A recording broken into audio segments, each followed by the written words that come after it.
अस्सलाम वालेकुम, क्या हाल है आपका। आई होप आप सब ठीक ठाक होंगे। अल्हम्दुलिल्लाह से मैं भी बिल्कुल ठीक ठाक हूँ।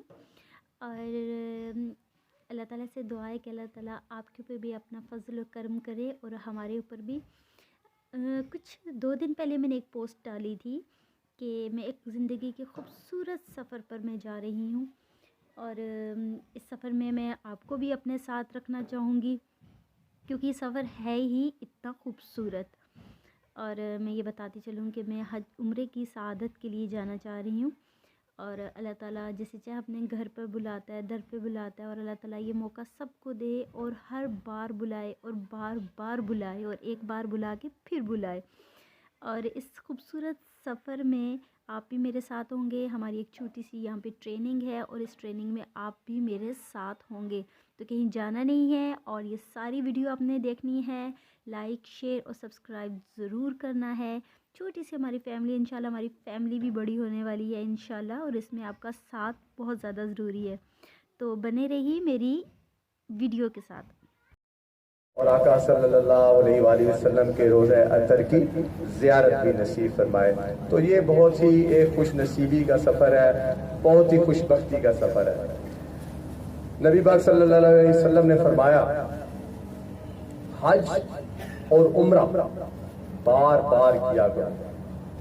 ये नहीं उन्होंने एक ही किया था हज, लेकिन उम्मत को ये नहीं कहा। हदीस से मकबूल है, हदीस से मुबारका है कि नबी पाक सल्लल्लाहु अलैहि वसल्लम ने फरमाया कि हज और उम्रा बार बार किया करो। ये इंसान के जिस्म को गुनाहों से इस तरह पाक कर देता है जिस तरह एक भट्टी के अंदर आप सोना चांदी डाल देते हैं और वो उसकी इम्प्योरिटीज़ कसाफ्तें जो हैं वो सारी की सारी दूर कर देती हैं, उसकी मैल कुचैल ख़त्म कर देती है। लिहाजा एक उम्रे से दूसरे, फिर दूसरी हदीस है, एक उम्रे से जब दूसरे उम्रे पे आप जाते हैं तो उसके दरमियान तमाम गुनाह अल्लाह पाक माफ़ फरमा देते हैं। तो ये बड़ी ही खुश नसीबी का सफ़र है आपका। बहुत ज़्यादा सफ़र किए आपने, हर सफ़र की तैयारी करते हैं, तो इस सफ़र की तैयारी के लिए भी आपको कुछ चीज़ें ऐसी हैं जो मैं बताना ज़रूरी समझता हूँ। वैसे तो नेट का दौर है, लोग नेट पर भी देख लेते हैं, किताबें भी बड़ी अच्छी अच्छी मिलती हैं। और मोहतरम न्याजी साहब ने की किताब में कल परसों देख रहा था, तो इन्होंने तो उसको अनवान ही रख दिया है कि अकीदत का सफ़र। तो बड़ा प्यारा एक नाम है। और जनाब फिर ये पता ये चला कि ये जनाब मोहतरम जावेद साहब ने इसकी तबाद कराई है, तो अल्लाह ताला इनको जज़ाए खैर दे और इनका ये हदिया जो है अपनी बारगाह इलाही में कबूल और मंजूर फरमाए। इबादत करने दीजिए आ रही हैं और अल्लाह की वहाँ पर जो जितनी रहमतें हैं वो समेटने के लिए जा रही हैं। तो आपने इन्हें इस काम पे नहीं लगाना, इसलिए जो कपड़े मैले हों उसको साइड पे करें और दूसरे पहन लें। लिहाजा इस एतबार से आपने 6 से 7 जोड़े आपने साथ रखने। एहराम की जी 2 चादरें अनसिली हुई और 2 सेट रखें, क्योंकि मोहतरम जनाब ज़फ़रुल्लाह न्याज़ी साहब ने इस दफ़ा एक वो बम्पर पैकेज दे दिया आपको माशाल्लाह कि इन्होंने वो ताइफ का उम्रा भी इसके अंदर शामिल कर दिया। 2 उम्रे तो आपने करने हैं, एक उम्रा यहाँ से इंशाल्लाह जाते हुए आप करेंगे, दूसरा उम्रा इंशाल्लाह ताइफ में आप करन मनाजिल से करेंगे, तीसरा उम्रा इंशाल्लाह रज़ीज़ आप मदीना मुनव्वरा से ज़ुल्हुलैफ़ा से करेंगे। ठीक है, वो मेरे टॉपिक में इंशाल्लाह आगे ये बात आएगी। अच्छा, मेरे सारे सिलसिले में किसी किस्म का कोई सवाल अगर आपके जहन में आएगा ना, तो अगर तो उसी वक्त करने वाला है तो बेशक कर दीजिएगा, वरना हो सकता है कि उसका जवाब मैं आगे खुद ही दे दूँ। लेकिन अगर कोई चीज़ रह जाती है तो आखिर में आपको इजाज़त होगी, अपने पास नोट रखिएगा। बेटियाँ जो हैं ये अबाए के भी आपने 2 अबाए रख रहे हैं।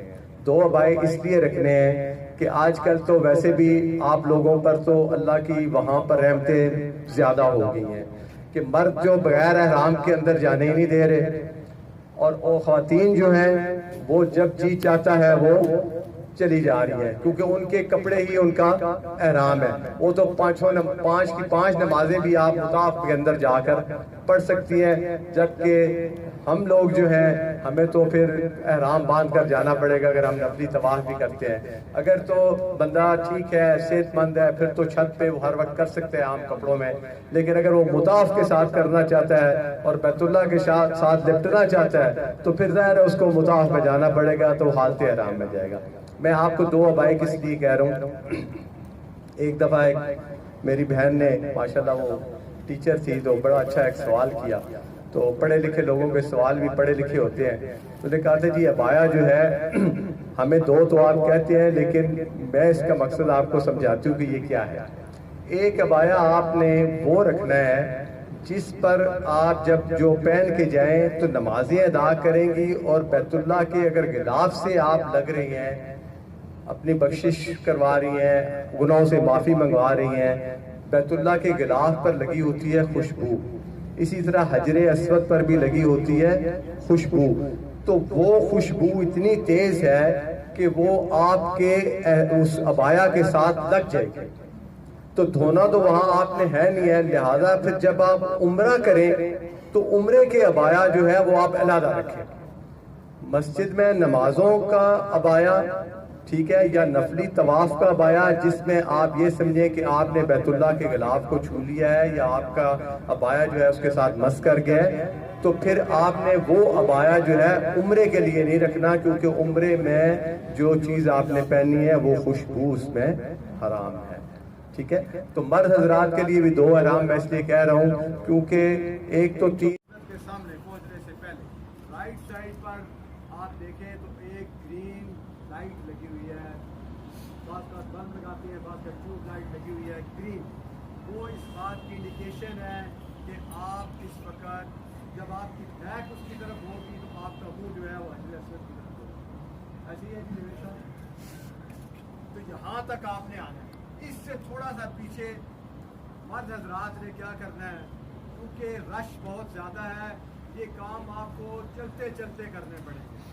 سب سے پہلا کام آپ نے تلبیہ بند کر دیا, اب تلبیہ آپ نے نمبر 2 کیا کرنا ہے, نمبر 2 کرنا ہے آپ نے اجتبا کرنا ہے. خواتین نے کچھ نہیں کرنا, اجتبا کرنا یہ ہے کہ دائیں آپ نے کندھے کو ننگا کر دینا اور بائیں پہ ڈال دینی ہے, یہ اس طرح اوپر. اس کو کہتے ہیں عربی میں اجتبا کرنا. ٹھیک ہے, یہ بھی آپ نے چلتے چلتے کرنا ہے. 2 کام ہو گئے جناب والا. تیسرا کام آپ نے یہ کرنا ہے کہ آپ نے نیت کرنی ہے. یہاں کر کھڑے ہونے کی مہلت مل جاتی ہے بڑی اچھی بات ہے, ورنہ یہاں سے ذرا سا پہلے ہی آپ نیت کر لیں کہ اے اللہ تیرے گھر کے 7 چکروں کے طواف کی نیت کرتا ہوں, بس اسے میرے لیے آسان فرما اور مجھ سے قبول فرما. اے اللہ تیرے پیارے گھر کے 7 چکروں کی نیت کرتا ہوں, اسے میرے لیے آسان فرما اور مجھ سے قبول فرما. پھر کیا ہو گیا جی, 3 باتیں ہوگی. چوتھی بات, اس کے سامنے جب آپ نے پہنچنا ہے تو گرین لائٹ کو آپ نے بیک پہ رکھنا ہے. تو یہاں پر آپ نے آ کر استلام کرنا ہے, یہ اس طرح سے بسم اللہ اللہ اکبر. کچھ علماء کہتے ہیں چوم میں, کچھ کہتے ہیں نہ بھی چومیں, تو بتا دیں آپ کو. کچھ علماء یہ سمجھ لیں کہ اگر چوم دیا تو آپ نے حجر اسود کو بوسہ دے دی. اس کو کہتے ہیں استلام کرنا. اگر تو قریب ہے پھر بھی آپ نے حالت احرام میں حجر اسود کے قریب نہیں